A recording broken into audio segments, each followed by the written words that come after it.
श्रियकान्ताय कल्याणनिधये निधयेतिनाम् श्रीवेङ्कटनिवासाय श्रीनिवासाय मङ्गलम् लक्ष्मी सविभ्रमालोकसुभ्रूविभ्रमचक्षुषे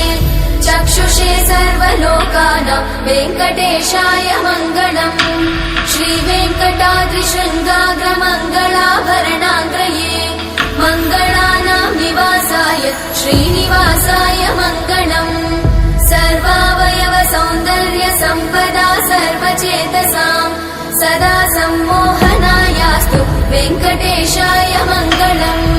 नित्याय निरवध्याय सत्यानन्दचिदात्मने सर्वान्तरात्मने श्रीमद् वेङ्कटेशाय मङ्गलम्